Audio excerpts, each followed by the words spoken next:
Greetings. So, Tyre Nichols, I just heard about this situation. I guess bright and early this a.m. when I was starting my shift for today, right? And I'm like, I don't want to hear another story about, cops, people, blah, blah, blah. It's just too much. I don't even want to hear it. But then they said, oh, we're going to release the footage, and they beat him to death. I'm like, what? Wait, huh? Oh, boy, okay. So I click on a couple of videos, and it's not footage. Now, I haven't heard of this story before today. And so I go back away. I don't even listen to any commentary, so I still don't know what happened. So then, later on, a few hours later, footage is allegedly released. I click on some, videos, and they got, oh, this is camera one, but we're not gonna show you this, that. Oh, this is this angle, we're not gonna show you this, that. So I'm like, okay, all right. I'm not gonna do this. It's too sporadic. They're trying to spoon feed you. I don't know what's going on. It seems like it's pretty bad, but this is, we're getting it left and right? To different degrees.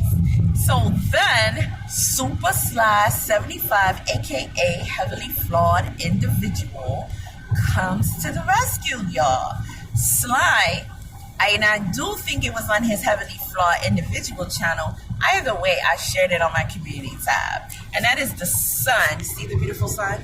That is the rays making making the lighting look like that. So it's supposed to warm me when I go out of lane, but hey.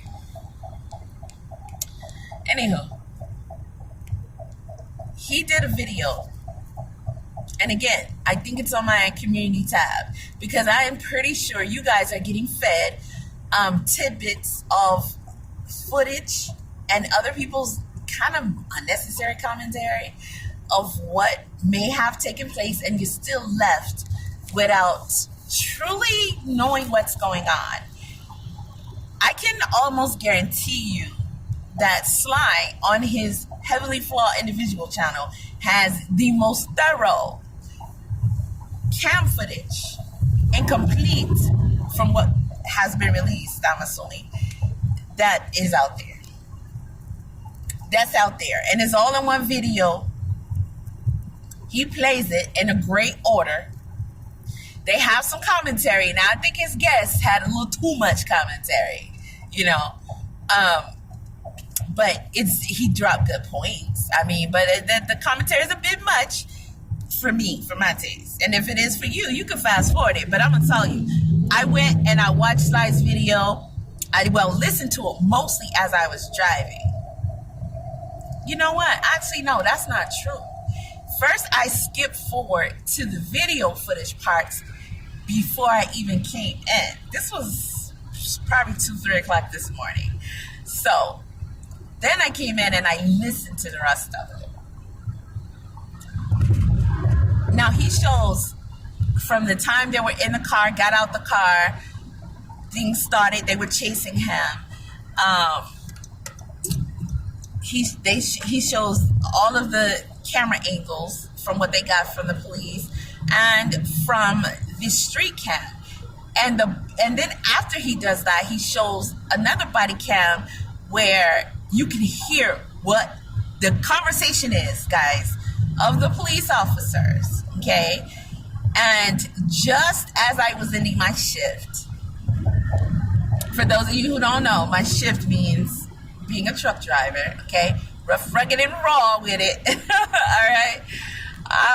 We need a TV show for what we do. I swear, I'm putting that out there. We need a show called Landfill Truckers. I'm just saying, because it's. But anywho, hey, everybody can't do it, man. Everybody can't do it, and I'm proud to be the only chick in my spot. So that's what's up. Okay. Anywho, I'm ending my shift and I saw one other video, and I think it was the police chief. I think it's a woman, and she was doing commentary. And this woman is saying because when I was listening to Sly's video, mind you, again, this is the first time I'm hearing about this situation, and Sly's commentary and the videos that he played, this is the most thorough information that I'm getting of the situation. So I have a pretty good idea of what's going on. But the confusion was, what may have they been stopping him for? And from what we could gather, you know, I may correct me if I'm wrong, but what it seems like is that they were trying to say he had some reckless driving going on. Now, we all know this young man was on his way home, supposed to be on break from working at FedEx. And that would be a reason why he was calling for his mom. Now, when I listened to the, I believe it was the police chief doing a short interview, she was saying that he was 3 houses away from his home. And wow, I just, now I'm looking at that, you know, playing it in my head. This young man is out there, and he was calling his mom, hoping the commotion would be enough, hoping that even just faintly she can hear his voice and say, wait a minute, is that my son out there? Guys, I have adult sons, and I'm you know, again, the police chief, she says that they could not find any street footage that proved that this young man was doing any of the things the cops said he was doing. I'm not talking about the he grabbed my gun, all that stuff. Listen, watch Sly's video, okay? It's gonna show you what happened. It's gonna show you the police right after it happened make up a story right there. Oh, he grabbed my gun. Oh yeah, he tried to grab my gun too. Yeah, he grabbed old boys. He tried to grab him. He had his hand on my gun. Yeah, he punched. He's just bam. As soon as he got out the car, he punched me in my face. Oh yeah, he did. You know, he did a backflip and, you know, had King Kong with him, and they just all was trying to double team us. And I don't know. I'm acting like old boy now because he was doing good. He had some good ad-libs. It was pretty cool. It's not a jokey matter. It's not a funny matter. But if you watch the video, you'll get the context of the sarcasm of what he's saying, because literally those police officers stood right there and without problem made up a story on the spot. But it kind of would look like to those of us who would not even understand what's happening. And although I think once you watch what happened, you know they're making the story up, because you know this young man literally, from what we can tell, did absolutely nothing. He did nothing. And as I'm sorry, I can't remember who. I think it was Truth Teller on Sly's channel doing commentary. As he said, that young man basically, he didn't see police officers trying to restrain him, subdue him, or, you know, get at him about something he may have done. In their eyes, he saw a bunch of Negroes, big husky Negroes, on top of him and attacking him, mobbing him. When people say, why did he get up and run?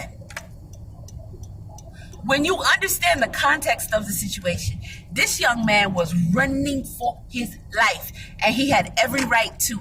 For those people who say comply, you comply. If they come for you, you comply, and let's hope it works out. But we all know that comply shit has no merit on today's status. It just does not. We have seen enough to all have PTSD to some degree for the police and to have instincts to run. It's a hard no. It's a hard no. We can't even imagine what this young man went through. But what we did see is him being beat brutally to death by a big burly black man with a baton or whatever you call that stick, kicking him in his, what looked like his face, his head, his chest, holding him up, beating him down. and they let him sit and lie on the ground while they hopped around and came up with some story, fist bumped each other, okay, complained about having mace on them as they continuously sprayed mace in his face.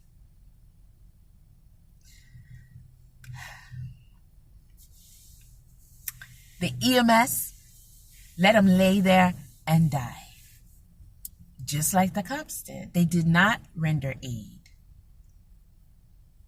I do not even know how long he was out there, but he was out there for a very long time. Then when as he was moving around, the cops was telling, "You're not going anywhere." Reminded me of, you can't win, man. You can't win. You can't win. Y'all remember that?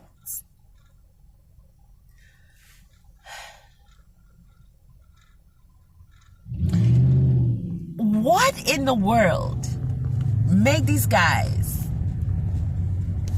come after this young man who the police, I think chief, is saying that she doesn't even believe that he did what he had reckless driving, and even if he did, we all know this goes without saying, it does not justify any of it. Even if he would have ran and they couldn't catch him. Listen to how heavy that cop was breathing on the video. Okay, I thought he was going to get his pump, his inhaler, or even hook himself up to a breathing machine that he kept in his car for about 5 minutes and then come back. He was wheezing and breathing. I thought he was literally going to have an asthma attack. And they're upset with him because they're out of shape. You can choose to chase them. You can choose not to chase them. But if you are a police and you know that 9 times out of 10, you're going to have to chase someone on your job at any moment, you should be in shape to do so. You cannot blame someone, criminal or no, for doing what a person is more likely to do. Let's just clear this up. When you say comply, I do believe it used to be kind of, more of a rare occasion that someone would run when the cops are trying to stop them, arrest them, or question them, or what have you. They will more than likely comply because either they knew they didn't do anything, they had confidence that the police would also find that they didn't do anything, or they just say, it can't be that bad, I'm going to get a ticket. Or even if they take me to jail, we'll figure it out. I'm not even going to run. There's no point in running. They have me here. They want me. They want to address me. I'm going to let it happen and it'll be over. That was then. But we have seen and known about too many things to see that it's likely a police is going to be a terrorist. It's likely that you will not survive. Survive, guys, that means die, be dead. An encounter with the police. It is highly likely, okay? People, the world, us, have seen so many people be unjustly killed, murdered by the police. Enough to have a real fear of having even a conversation or perceived conversation. And when the police come for you, they don't make it seem like they want to talk. Do it look like those officers wanted to talk to that young man? It looked like they was coming for him. Okay? Now, there's supposed to be a scorpion task and blah, blah, blah. I'm pretty sure I heard a couple of things, but I haven't really looked into it. There's a story behind it. I don't even care. They must get it. They must get it. What they did to that man, listen, I'm going to be honest with y'all. I can't see nothing short of what happened to him happening to them. That's the only thing I see. And I'm so thankful. I'm so thankful. My heart goes out to the parents. I saw a little interview by them. My heart goes out to the mother, both the parents, but as a woman, as a mother, my heart goes out to that woman. Okay, I appreciate life for making certain choices. It doesn't. I'll say that.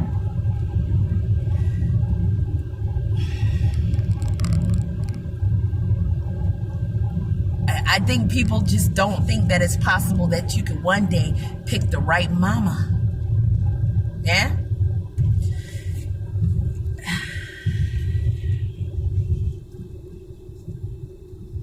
I see a lot of people say she's the right mama. Someone like her would be the right mama. She's handling it so gracefully and stuff like that.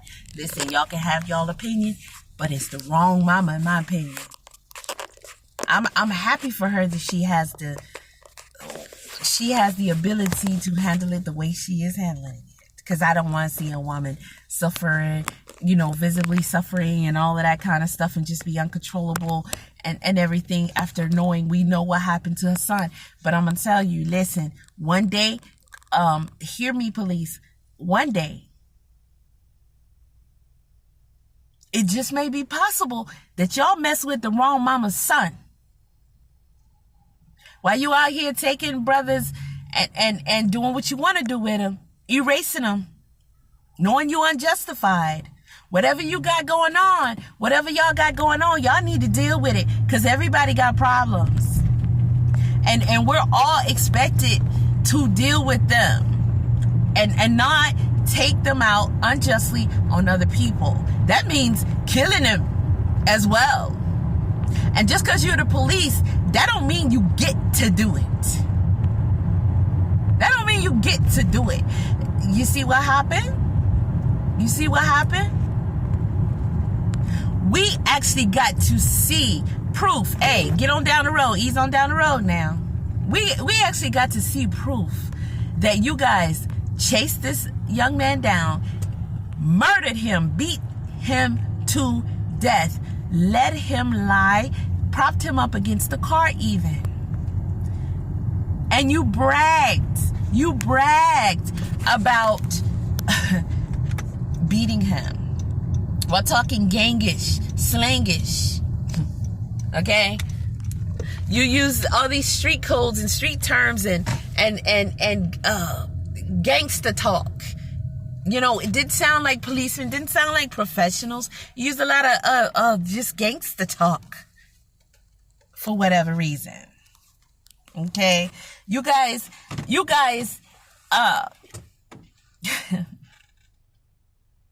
we got to hear you guys casually come up off the top of your head like you was writing a script, a story about what supposedly had happened just to justify or have a story to try to justify what you actually did to that young man. And it was outlandish. You guys have a wild imagination. A wild imagination. Yeah, he just got right out the car. He punched me. Like y'all was recapping. Like you was coming down from your adrenaline and recapping. That's what you wanted it to look like. Yeah, and then he tried to reach for my gun. He had his hand on my gun. Yeah, he reached for old boy gun. It was something along the lines like that. I'm just coming off memory of what these guys were saying. But go to /channel. Do listen, guys. You're going to be surprised at the things you hear come out of these cops' mouths. You're going to be surprised at the way you see them act, knowing that they beat the living life out of this young man. And he is lying there, fully cuffed the entire time. And we can go back to this comply. Why don't people comply? You guys say that in the comments. Okay, take your chances. Everybody has a right to do what their natural instinct is. Self-preservation. Save your life. Okay? We used to be taught when I was little, you go outside and play, you ride your bikes, you're going to leave the neighborhood. That's generally how it was. You might even come home with a key. Your parents might still be at work when you come from school. You will have times where you are out with your friends or alone or your siblings or cousins or whatever, and you're unsupervised by adults, and the adults will tell you, here's some quarters, or at least one quarter, in case you need to use a payphone to call us. But you can dial 911 for free. Right? If you see a cop, run to a cop. If someone tries to snatch you, run to a cop. If you're lost, find a cop. Find the police. They are your friends. It is the opposite thing for us now. The last thing most of us want to do is to have to call a cop, have any interaction with a cop. And when we see a cop, we don't feel safe. We feel fear. And that will naturally cause you to want to protect yourself and your life when you know that there is a greater percentage of a chance that when you deal with these cops, you may not come out of it alive. You're going to instinctively try to avoid having any kind of conversation or whatever it may be with them. That is natural, and it is expected. It made every sense in the world to me for that young man to run. He had no idea why he was being hunted, mauled down by a wild pack of dogs. And they said, oh yeah, he owns something. That brother, he owns something. First of all, they're going to do a toxicology report on him. You know that, right? Unless you got friends that are going to doctor it, which after watching EMT, anything is possible. After watching whether it was EMT, the fire squad, we don't know, but emergency services eventually showed up. And the first thing we heard was, they're here. They want us to bring him there. Who does that? Since why couldn't they pull up to where these guys were? Do you guys understand what's going on here? Do you understand how serious this is? Do you understand what needs to be done something about? Change, stopped. Emergency pulled up. We don't know what they told when they called 911. We don't. However, they know they have a civilian that needs help. Right? Instead of pulling up to him to see for yourself what condition, what he may need, it is your job. You don't know if he can be moved even. You might need to perform things that you're trained for, life-saving tasks on him immediately right there at that spot without him being moved. You have to go to him and see about him. To call the cops and tell them to bring him to you, you already messed up. And then the cops say, nah, they want us to bring him over there. I ain't bringing him over there. You act like you in your room playing your game and your mama calls you to bring her a cup of water. And you bold enough to say, she want me to come in there and change the channel. I'm not coming in there and changing that channel. She can get up and change it herself, or she can find a remote. I mean, if you're that bold, because you was that bold to say you're not going to bring someone that you know is severely injured because you injured him to the ambulance, which you shouldn't move him, but you already moved him. So it wasn't about, I don't want to get in trouble for moving him. Y'all picked that brother up several times and you beat him down. Y'all dragged him, still handcuffed, and leaned him up against the car. More than once, did you not? Can you breathe? You asking his brother, can he breathe? You know good and well he was on his last breaths. You have training. You knew this. Y'all knew this. I'm thinking the idiots who should know where the street cameras are, because if he can get on his CB and he can tell whomever is coming back up, I assume, where you can find us east of this street and that street. He gave pretty much his coordinates without giving real coordinates, right? He gave his whereabouts when you can find them. We're east of this and this street. You can find us east.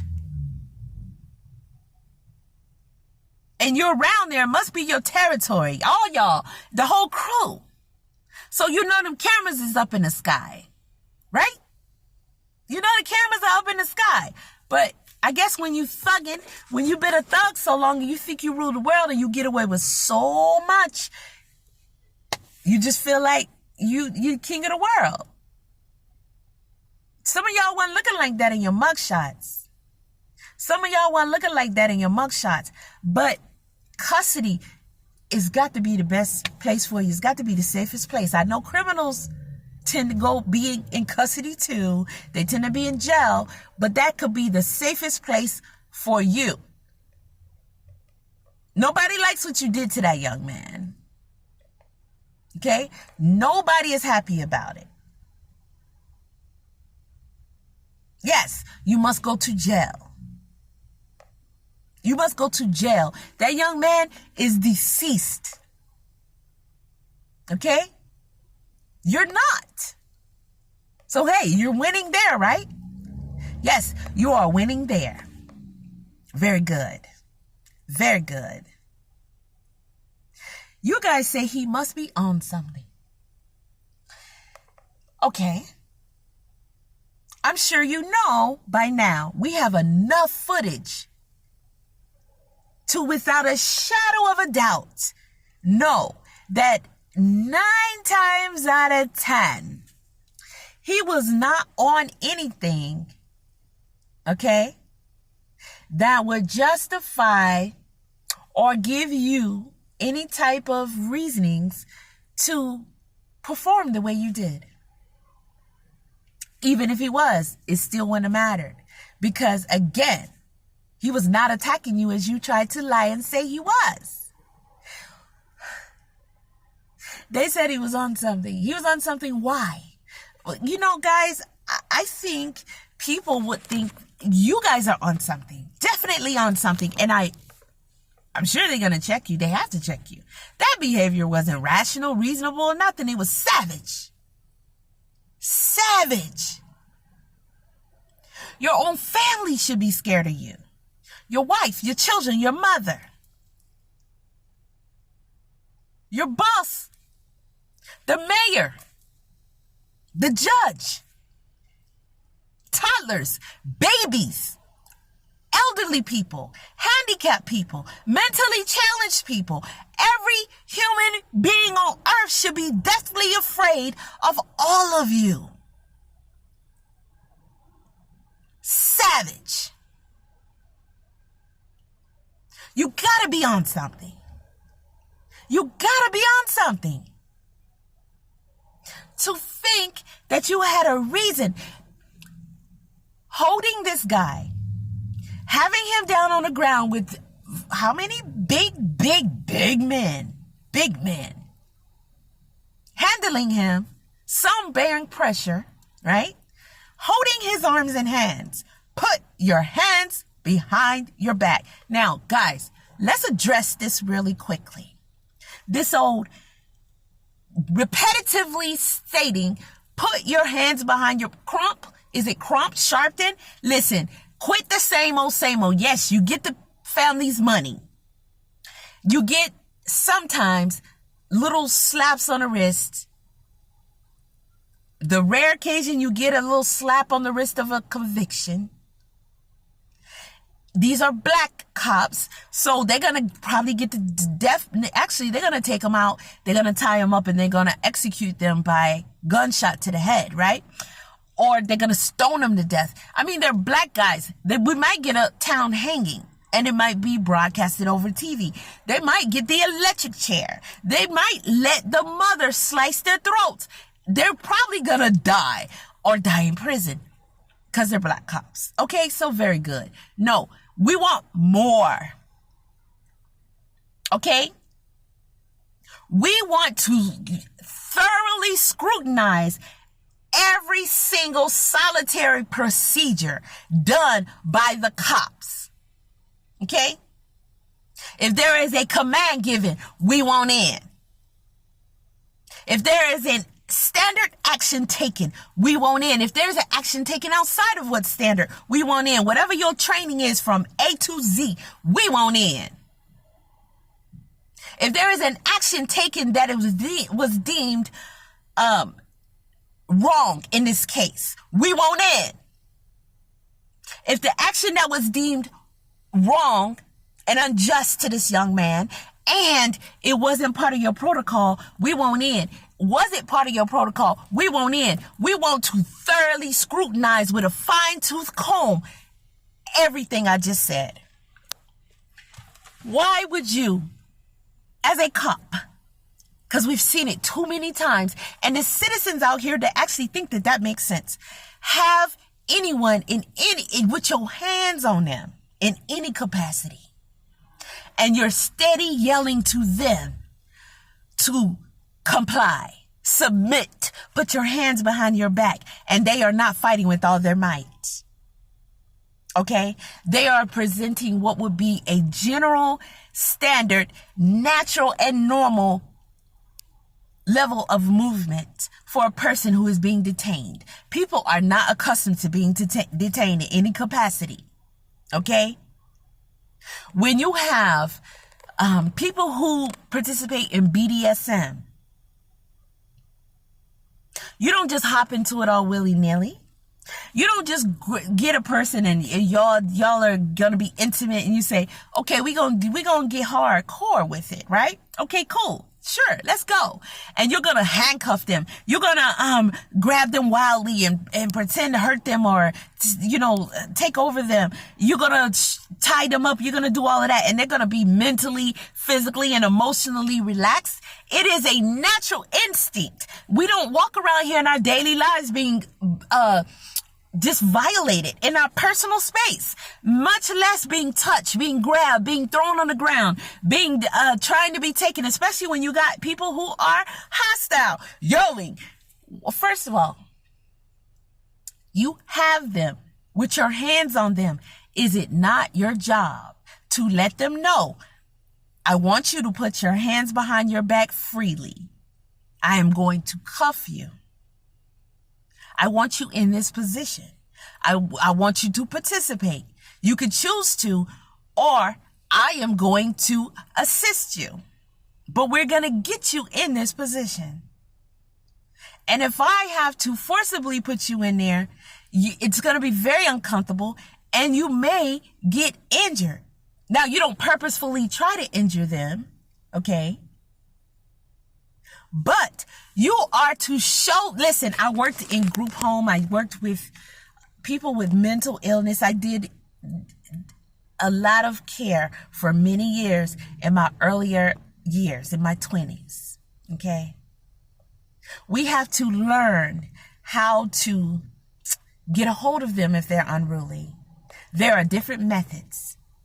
You can find this information all over the internet, and I'm pretty sure people do videos about it, right? We have to be trained on how to take this person down. The adolescent, whether it's adult, but this person has behavioral and mental problems, right? So whatever they're doing, we know that this is not healthy. It's not good. It's not normal. They could be attacking someone. They could be just having an episode. They could be hurting themselves or trying to hurt you. Your job is to take them down, to make determination on what levels of force you need to use, but you need to get them into some kind of submission position where you have control over them and they cannot further do what it is that they were doing that is hurtful. But you got to try and do all of this without hurting them as much as possible. Now, we have the advantage of knowing this person. We work with them. We know their typical behaviors when they act up. We know their health problems and all of that stuff. You guys don't know all of that. But what you do know is it is your job. You are the policeman. You are trained to have tactics and skills and to make the determinations and use the proper procedures, techniques, forces to get your subject under your control as quickly as possible so you can assess the situation, move forward, and make sure that they're not in a position to hurt anyone. That is your job. You prove to the world that you are extremely incompetent and incapable of doing so, and should not have on the uniform and badge because you're not ready. Like the guy told Jaguar Wright, you're not ready to take this flight.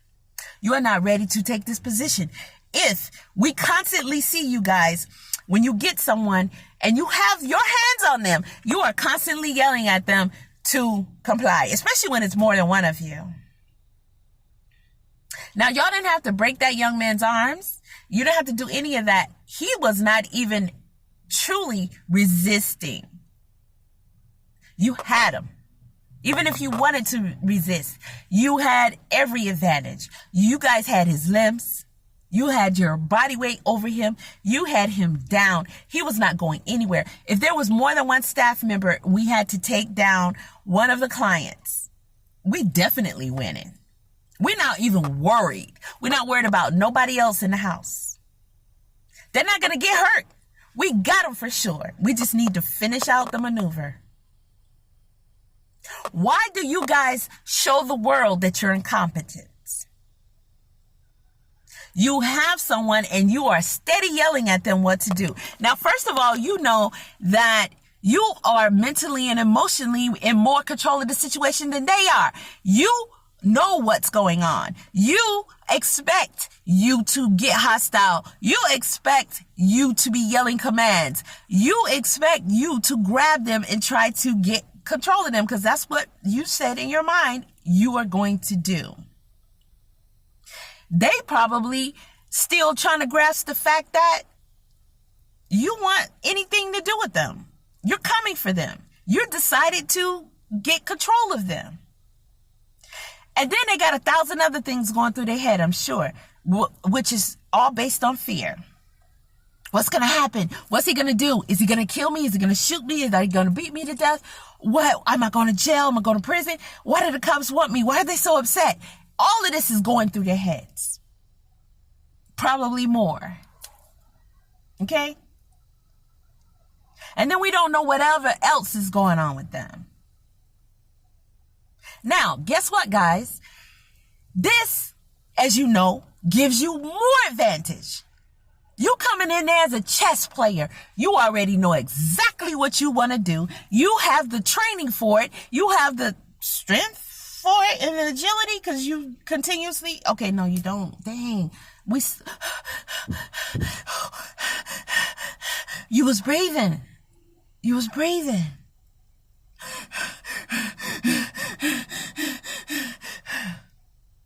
You guys are not in shape. What do you do every day? Huh? Because some of us we make it a part of our health regimen to work out every day, to keep up, to try to. Because we want to live. We want to be somewhat healthy. And some people want to have, they want to have abilities to do sports or something. As adults, as cops, do you make it a part? It is your job to be able to be in shape. It is your job to have that wind. It is your job to have that stamina. Because if I was a cop, guess what? Nobody ain't outpowering me. That's what I'm telling myself in my head. Because that's my job. My life and everybody else's life depends on it. Nobody's overpowering me. Nobody is getting out of my grip. If I gotta chase you, I'm gonna catch you. I'm not losing no breath. I'm not losing no steps. I'm not twisting no ankle. I'm not gonna be, I'm not catching a cramp. I'm gonna make sure I'm healthy, hydrated. I'm gonna make sure I run, I jog, I do HIIT, I do calisthenics, I do, everything I need to do to make sure I want to be in the best physical shape more than your average person. Because I might have to get at you. And my life could depend on it. And I definitely don't want to sit up here and show the world that I'm worse off at my job than probably you could take your average citizen and put them out there and do the job better. Once they're trained and they know what to do, 9 times out of 10, a lot of your citizens are going to actually follow what makes sense, what should be, because we need to go through that shit with fun. Y'all too secretive. And you get away with it every single time. We need to deal with that with a fine-tooth comb. Because some of this stuff is not just the cops making just bad decisions, right? Some of this is when they say lack of training, let's deal with that with a fine-tooth comb.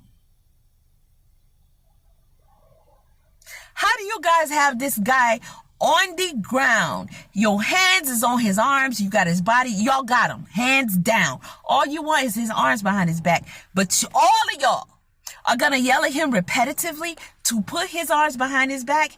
Now, did you give him a chance? How about take your hands off his arms so he can make that movement? Because how likely is it in the position that he's in that he could voluntarily make that movement when you guys are having weight and pulling on him? And who knows, we can't even determine which direction you pulling his arms versus how you're expecting him to move. Give him a chance then, since you telling him to do it. So then we're going to escalate to you saying that while you're hitting him. So isn't that the point, right, of it all? Pretending like you can't do it. You want him to do it. And you know your average person in a situation like that is not even rationally thinking, calmly thinking to say, okay, it's about 5 cops right here yelling at me, telling me to do different things. I don't know which voice I'm going to listen to, but guess what? I'm on expert level. I'm a genius right now. I am Tom Cruise. I am just the best. I'm Denzel Washington or whatever movie that was he was in. Like, I'm just so fucking high tech, top notch, tactically trained. I'm going to catch every voice, every command, and I'm going to follow up, and I'm going to be the calm one, and I'm going to master maneuver every move they want me to make, regardless of what. They can put their weight on me, they can grab me, they can hold me down, and I'm just maneuver perfectly. And then I'm going to grab the cuffs while my hands are behind my back, and I'm going to cuff myself. Matter of fact, I'm going to hog tie myself behind my back and take my mouth shut so I don't make a sound. And I'm going to give myself a sedative so I can just go to sleep. And then they can take me on downtown. Huh? Stuff we see y'all do makes absolutely no sense, but we continue to allow it to be possible to be done. This needs to end. Y'all stop playing games, because you can't tell me you're seriously watching this happen time and time again, and you're not saying, this is ridiculous and idiotic. If you as a policeman have to kill so many unarmed people, you're done. This is not the job for you. And the training is all wrong as well. The fact that you guys keep releasing this type of pitifulness and calling it our policemen, we're done. We can shut the whole thing down until we figure out who are the best people to start it back up again. And then we have to make sure that it is scrutinized and it makes sense. You're not being tactical at all. When you have that many people on top of a young man and you're all yelling different commands. When you learn CPR even, you are taught. You look at one person and you say, you go dial 911. You don't say, somebody call 911. That's what a panicking person does, right? You expect the subject you have your hands on to be the one in panic mode. You expect them to not function correctly. You don't need to wait for them to put their hands behind their back. Okay? You can catch a toddler stealing a cookie, and they are shooketh because you caught them, and you can calmly and patiently keep telling them, put it back, go put it back. And they will stand there. They'll probably cry. They'll probably freeze. They'll probably act like they don't really fully understand. They're going to do all kind of stuff, but you have to keep standing there. Put it back, because you want to get them to put it back, right? So you're going to keep saying, put it back, go put it back, go put it back, go put it back, no matter what they keep doing. But they're the one that's going through all this stuff. And you're going to wait for them to go put it back. That's not even the way that you would deal with a suspect. It would make sense when you're training a toddler. Yeah, we understand you're going to go through all this and that, but then you're going to get your mind right? And you're going to say, okay, they're telling me to go put it back. So regardless of how I feel, I'm going to have to get myself together and go put this cookie back. Or I'm going to suffer some consequences, whatever that, they know what punishment is. But you cannot in this situation, nor is it safe or you have time to wait for this guy to figure out how to get his arms behind his back in this situation. First of all, he got to comprehend, he got to get past all the fear and all that stuff of what's going on. Then he got to say, wait, different people saying this. Put your hands behind your back. Stop moving. Even if you all are saying the same thing, it's too many voices for a panicked mind under distress. One person needs to make a command. Now, when you guys got through with him and you wanted to drag him to the car and set him up, wasn't that one person making a command? Huh? Didn't one person say, get him over there, get him, set him up against the car on his butt? Didn't one person make that command and then they all moved? When you're taught CPR, aren't you taught to look at one person and say, you go down 911? That person is under a direct command. If you say it in the air to everybody, these people still gonna have whatever going on in their mind and they're gonna assume the next person did it. And we don't know if somebody called 911. You do not know if someone called 911. You did not specifically assign anyone to call 911, and that is your job. That is part of your training, to specifically hold one person accountable for calling 911. If nobody calls 911, that person you pointed at, you can go to them and say, I pointed at you, and say, call 911. You know you assigned someone. That is your responsibility. You don't got time to stand there and watch them call 911, but you have a better chance of someone dialing 911 when you look them in their face and you point at them and you give them that responsibility versus just yelling it out in the crowd. So if we're taught this while learning CPR, imagine what the police are taught on how to subdue a criminal, suspect, okay? Alleged suspects, even at this point in time. You think they're taught to do what we see? That doesn't even make any sense. Why don't you guys get yourself in that position? Or any citizens that think that this is okay? Comply. You can reenact it, but it's best if you don't even know it's happening. And it happens to you. Just imagine in your head.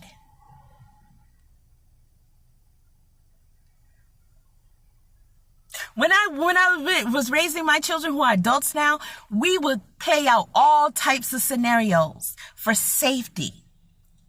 Any type that I could think of that my children might have to experience. Or even if they came home with a problem at school, I would act out with them several different options that they could think in their head to choose from to handle that situation. And I would play the other person they're having an issue with. I would play the teacher they're having an issue with. I would play them. They would take turns playing the other person. We would role play all these scenarios. Danger situations. Boy, I was a role playing mama, and I would make it fun. We're all actors, but that gave them the upper hand. It gave them the advantage. It helped them even understand from another person's possible perspective where they might be coming from in that situation. So it helps them have empathy, deeper thought, compassion, more understanding of how to play chess, how to maneuver the situation. You don't have to burst out, fight, whatever. You don't have to feel helpless just because you feel the teacher is picking or bullying or whatever. You don't have to look for maybe possibly your mom, your father, another adult to come rescue you from every little situation just because it's a teacher. You have the thinking ability. This is chess. Real life chess skills. Now, when you guys get in the comment section and you say silly little things,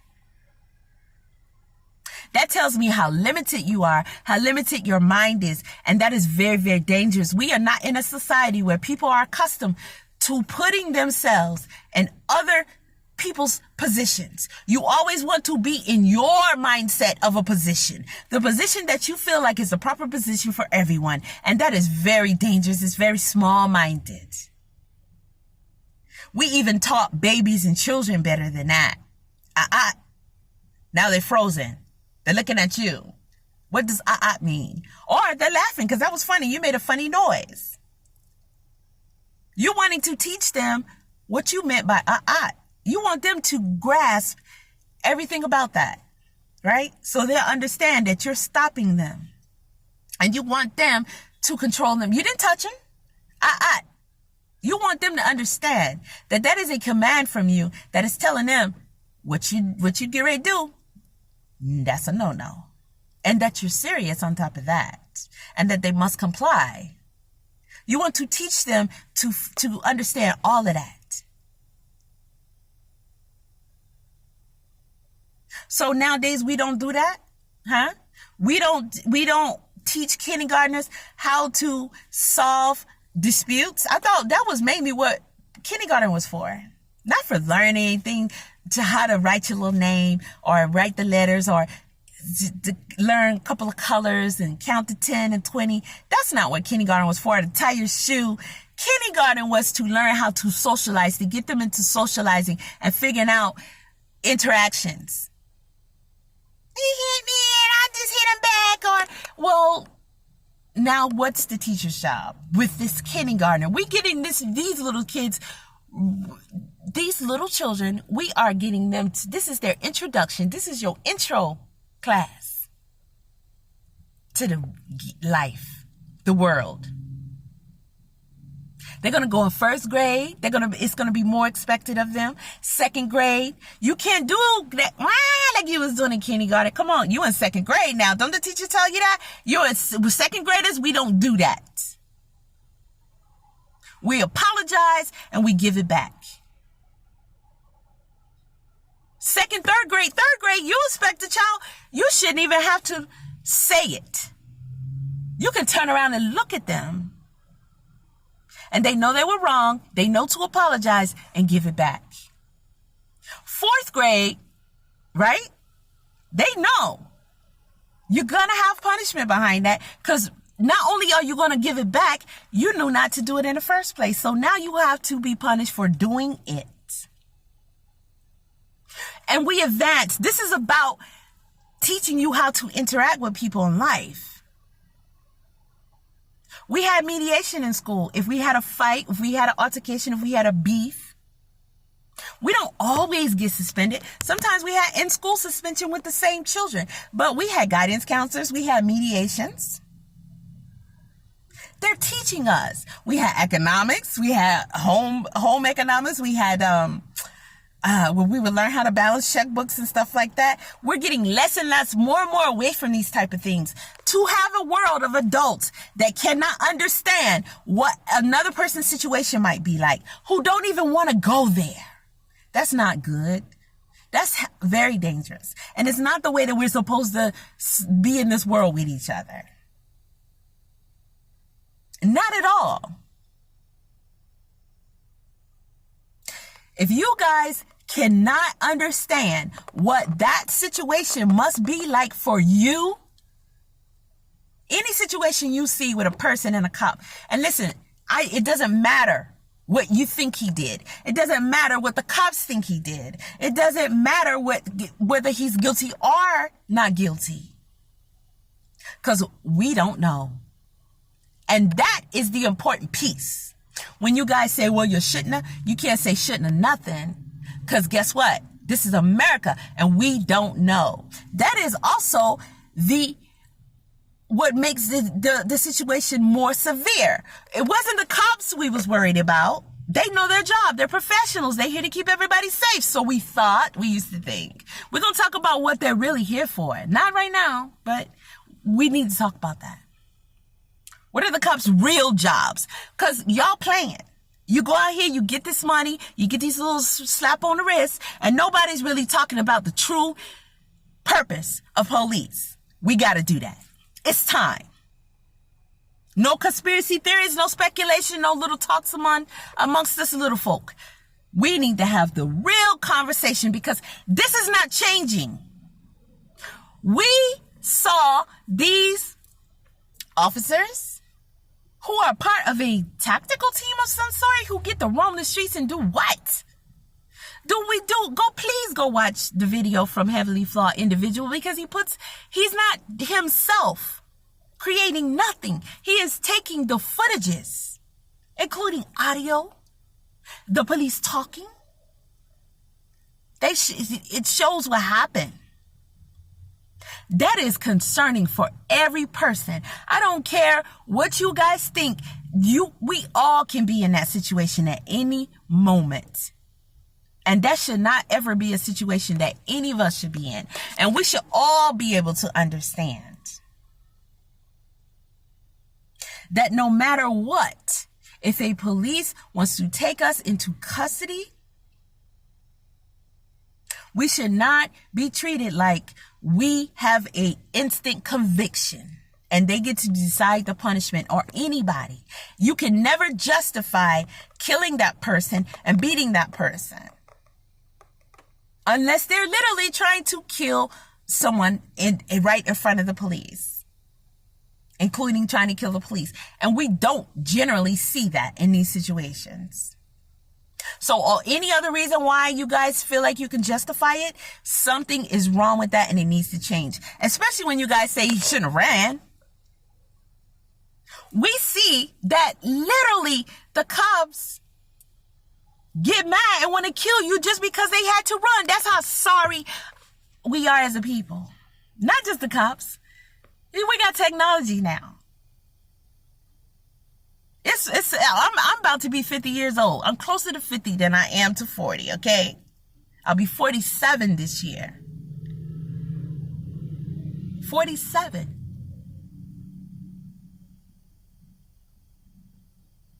It's people out here in their 20s and 30s that couldn't catch me.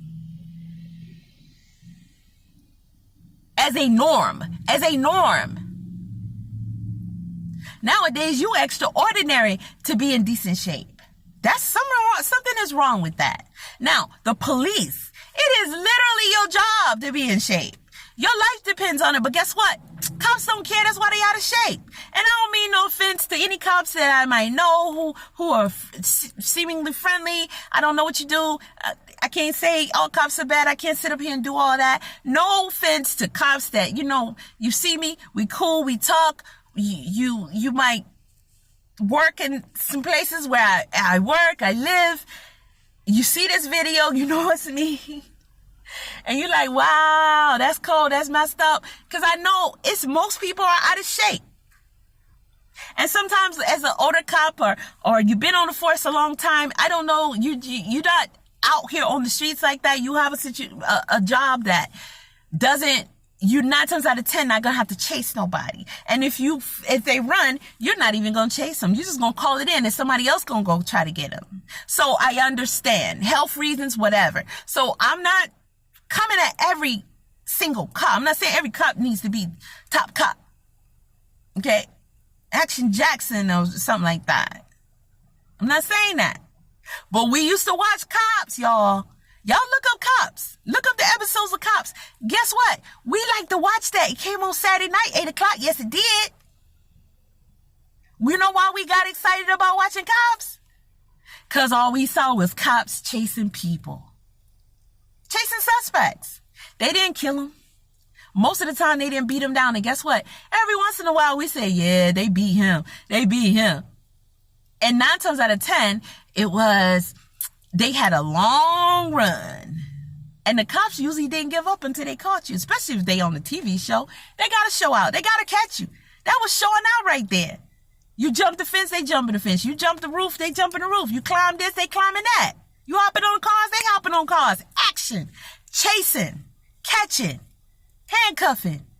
And a lot of times the criminals, it's a little back and forth, but it's like satire. It's just, Oh yeah. You got me. Yeah, I got you. The cops might they get a little bragging right. They get to talk a little junk to the criminal. And sometimes the criminals they know they on TV. They know they on the show. They know they got caught. You ran, you took a chance, but they caught you. You didn't really have a fear of being killed. But when you got caught, hey, the cops and the criminal just took it like hey, this is what it is. Cat chase mouse. I got you. And go in. We got laughs out of that sometimes because it would be funny. But the cops chased them. Watch Cops, y'all. You won't even believe it. That was real. Listen, Cops was real. You believe that? It was real. Not like your realities. Listen, that was the life generally of the cops. And they decided to film it. It was exciting for us to see, especially because chasing was like a big thing. Cops knew that. You got to chase. Cops were mostly fit. They could at least run. They could jump fences. Okay? Nowadays, just because you ran, they want to kill you. Because they can't handle the fact that they got to come for you. Listen, when you used to get whoopings or whatever, if you ran, it was worse, right? Your parents ain't trying to catch you. First of all, you're a spunky little child. Secondly, you know what you did. You got to take it. And it's the disrespect of authority. So we look at all that and we know what it was. We know why we got it worse. Sometimes they even told us, if I got to catch you, or they get your sibling to catch you. Now, we take this to the cops. You can take me to jail when you caught me. But you don't get to kill me because you can't catch me. You don't get to beat me to death or within inches of my life and severely damage me just because you had to catch me. That is literally part of your job. It is your job to chase me. It is my job to run if I'm a criminal. People ran then because they were guilty. They were criminals. They didn't run because they were scared of the cops. They ran because they know they was wrong and they didn't want to go to jail. They wanted to be out and do wrong again. Maybe next time, copper. But right now, I'm a criminal. I'm trying to be free. I don't want to be in jail, even though I know this could take me to jail. People run now because they don't want to die. But you can die just standing there and complying. Do you understand that, people? This is no good. This is no good, and we can't keep sitting back and allowing this to happen. It's going to happen to the wrong mama's son one day, and it's going to get turned upside down. And Crump and them going to come, and she going to tell him, don't call me, don't come for me.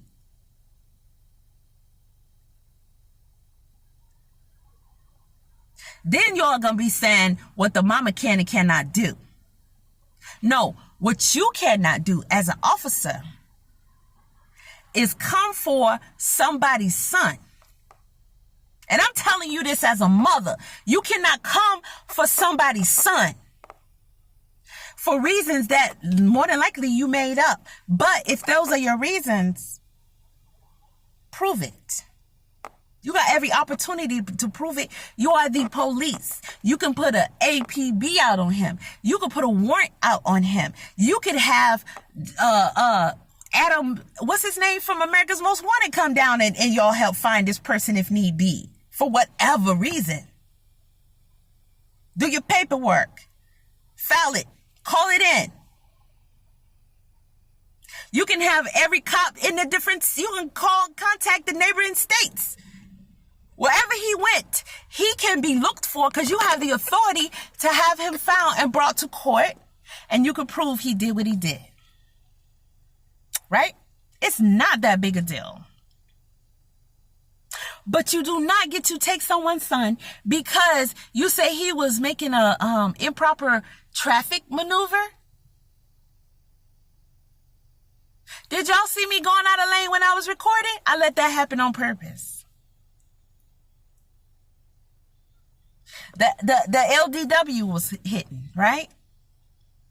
That's the lane direction thingy.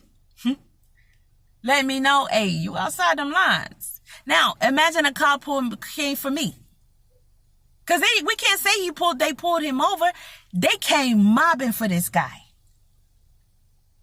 Mobbing. And they instantly attacked him.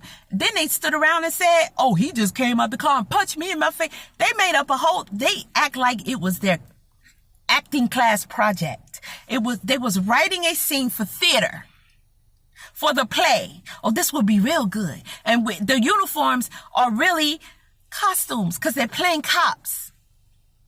And the professor has instructed them to come up with a cop scene.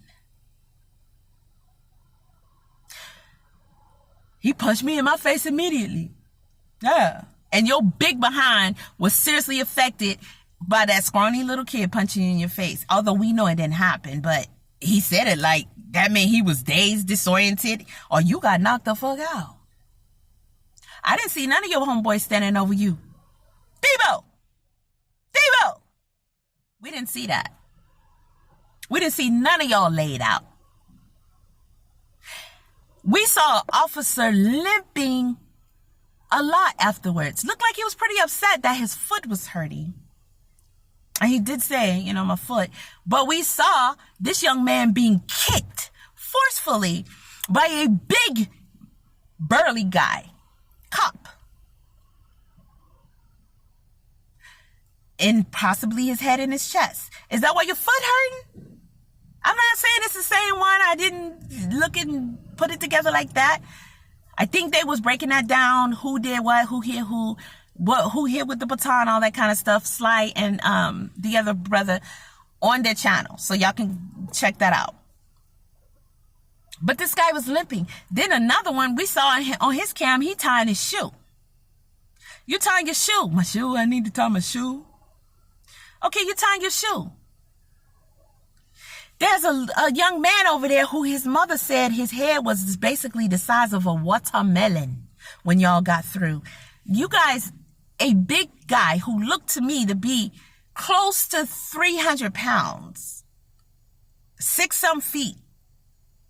Black man. We're talking about black man. We're talking about men of extraordinary strength by nature, the genetics in us. Okay? We know this. Y'all used us, sold our men. Big, strong bucks cost more money, right? They breed better, stronger bucks, right? We were cattle.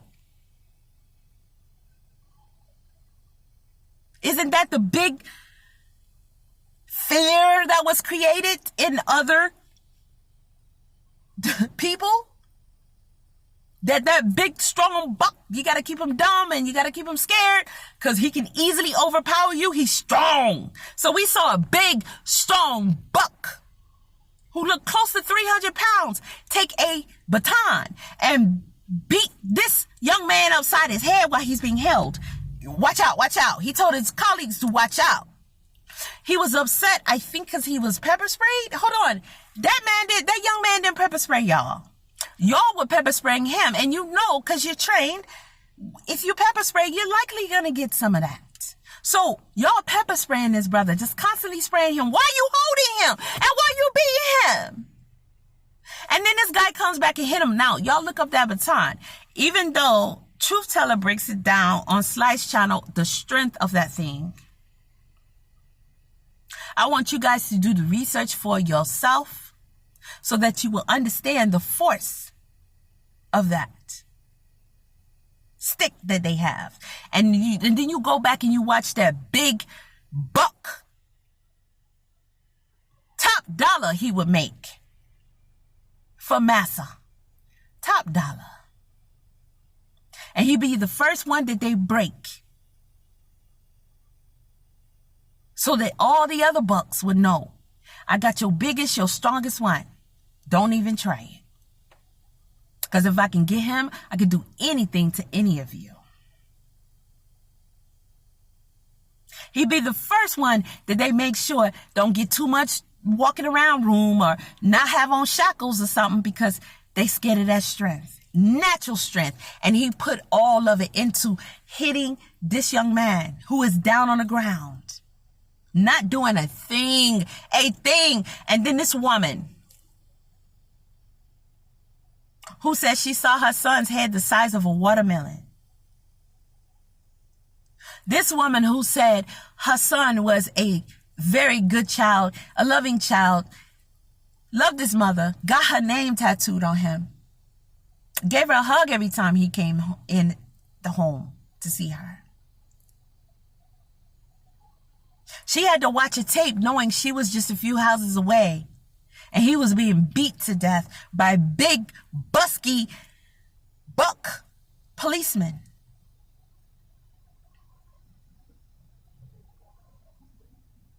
Call for her.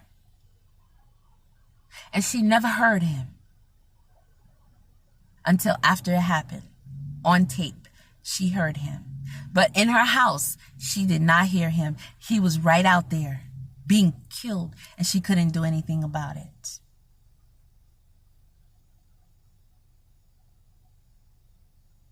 How many mothers used to sit there and watch their children being beaten badly, killed even, raped even, and they could not do anything about it because massa would kill everybody. And they would have one of the bucks do it most of the time. They had to do it at least once to really show their dominance. But then they started having the brothers do the dirty work. You had an overseer, right? And you had executioners, right? Remember when black men first became cops? You couldn't even go inside the police force, but you wanted to wear that suit. You wanted to work for massa. Most of the men wanted to be an overseer. Because you're coming up in ranking, you're privileged, you feel above everybody, you can bring down punishment. He be proud of you for that. He praise you for that. He pat you on the head for that. He might even let you get the pick of the litter and get some consensual, like, not from the woman, but consensual from master. Here, you can have sex. You can even breed. When black men was able to become policemen, you couldn't even take your butt inside of the police precinct, and you didn't have one of your own. You couldn't even arrest nobody. Our people, quote unquote black men, when they first became policemen, they couldn't even arrest their own people. So now you done moved up. So much so, after the whole 60s movement and Martin and the integration, you really think that this is what you're supposed to do? Hunt down, beat down, kill, torture, and do dirty your own people. So much so that we got you guys on camera in 2023 doing what you did to someone's son who did not deserve it. He did not kill nobody. He did not commit no crime. You did not catch him in the act of trying to literally kill people. And even then, within reasonable, like, you guys, unless he's shooting you with a gun, you're still supposed to try to get control of the situation without having any fatalities, including his. You took pride in what you did. All of y'all are older than him and you're bigger than him. And y'all probably got sons of your own. But you had no problem doing what you did. And you even justified it afterwards. That leaves me to question, what are you on? Because y'all kept saying he was on something. What are you on? Can you explain to us what you guys are on? Chemically, mentally, emotionally? What's in your blood? What's in your DNA? What are you on? What are you out here in our streets, killing our children, and standing there and watching him die and then making up a story about it? A flat out lie. Big dummy cops who sound like thugs. You're not undercover. It doesn't require you to speak as if you were the criminals on the streets that you're supposed to be. Or just because it's not just because you talk like that doesn't mean you're a criminal. But you're not undercover in a sting operation that requires you to get into character of someone who is not a professional policeman. You guys sound like thugs.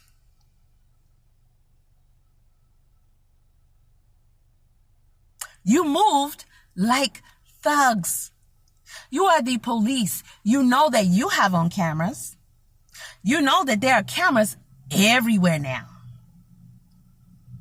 And you still did what you did and then stood around and made excuses for it. And guess what? If you do have children, they see this. They know about this. Everybody saw it.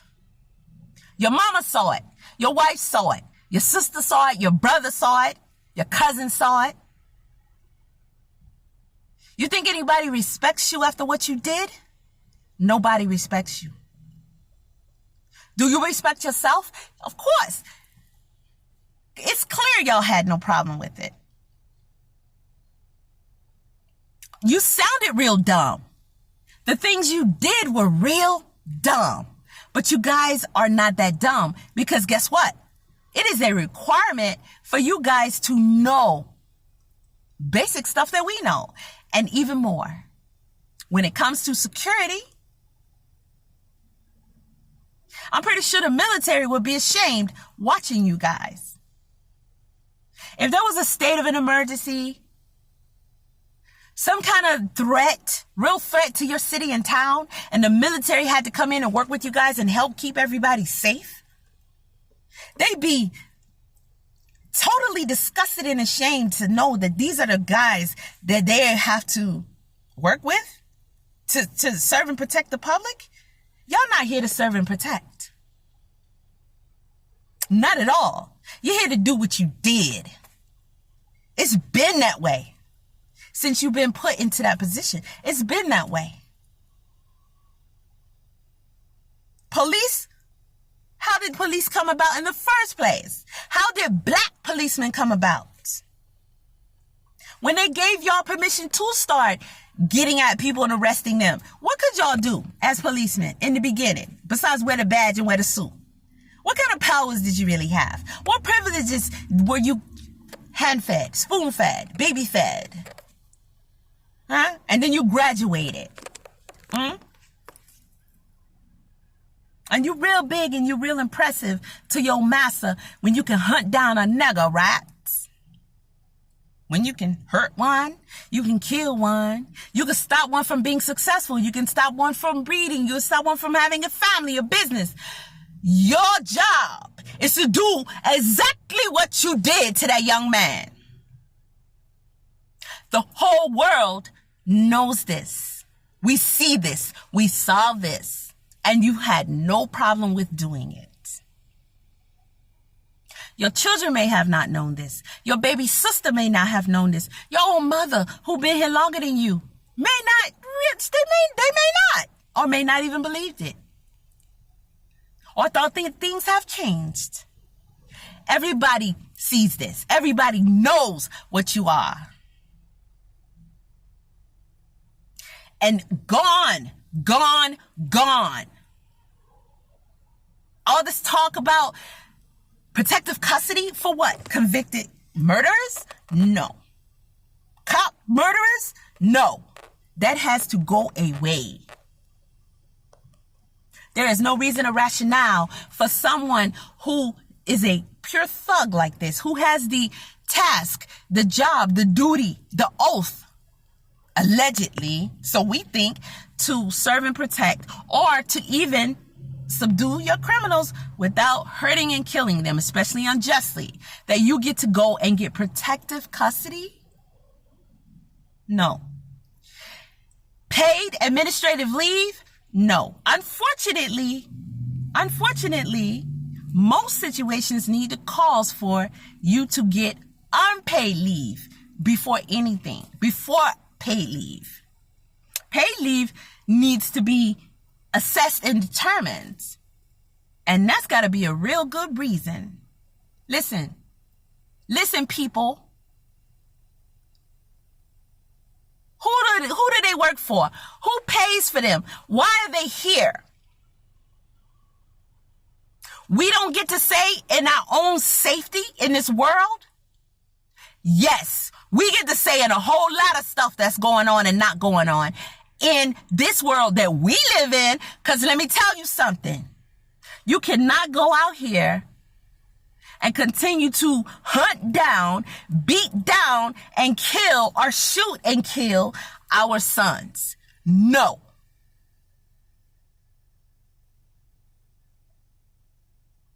So things will change.